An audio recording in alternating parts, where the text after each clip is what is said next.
The attention was now focused on the plight of Desire. How can we, smug white people, say what they should do? We have done nothing to stop the violence that is being perpetrated against these people. The NOPD and city administration made national headlines after the violent shootout with the NCCF.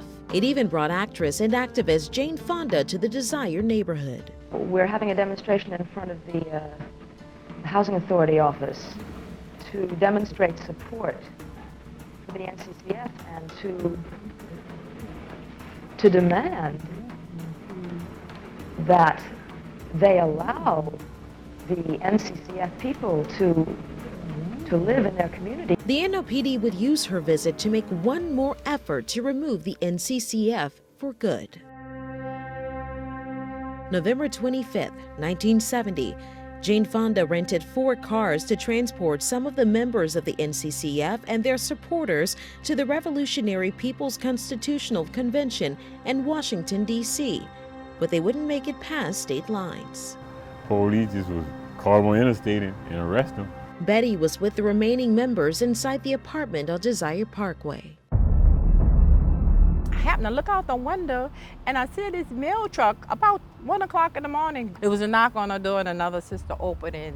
It was a deceptive device that they used. I thought it was the priest, because the police came dressed as priests. You know, the police pulled her out and they came in shooting. That's how I got shot. Where did you get arrested. I got shot with .00 buck. It went through my breast and came out my arm. I still have 5 bullets in my body. Still? Pellets, yes. Because the doctor said at the rate of speed that they were traveling, it wouldn't be infectious.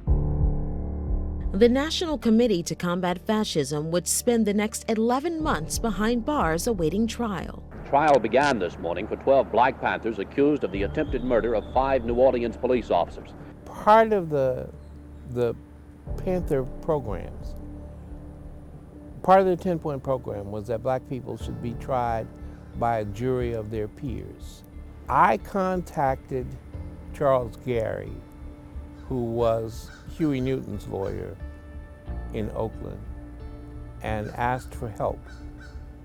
And Gary sent me a pamphlet done by a colleague of his called Minimizing Racism in Jury Trials. And that pamphlet became my Bible. The law of Louisiana at the time was that a criminal defendant had 12 peremptory challenges. That's a challenge where you can take somebody off the jury for no reason at all.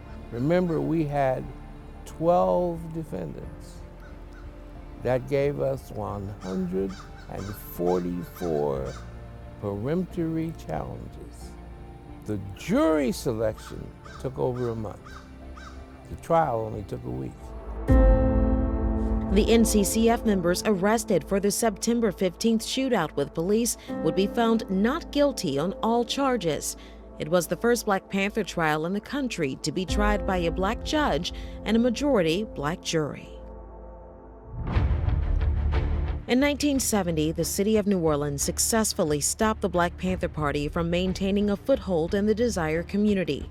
But some would say they failed to address why the Panthers were needed in the first place. What could have been an opportunity to change the outcome of those living in Desire was instead met with misunderstanding and fierce resistance of who the Panthers were and what they stood for. Do you feel like there is a way that you could have done things differently, or if you could go back and change anything, would you do anything differently? If I could think about it, I could probably come up with some individual errors that I would redo in a different way. I was determined to integrate the city in a business way, in a social way, in a political way, so that everybody had equal opportunities. While I may not have achieved that perfectly, I think we made great progress.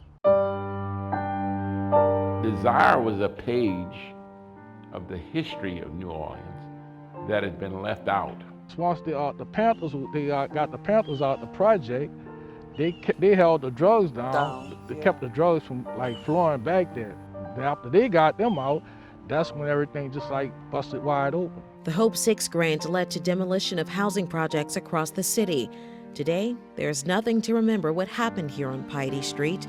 Instead, it's now a mixed-income community called the Estates. All of the housing development throughout the city was able to have one building left to replicate what it was before, Katrina.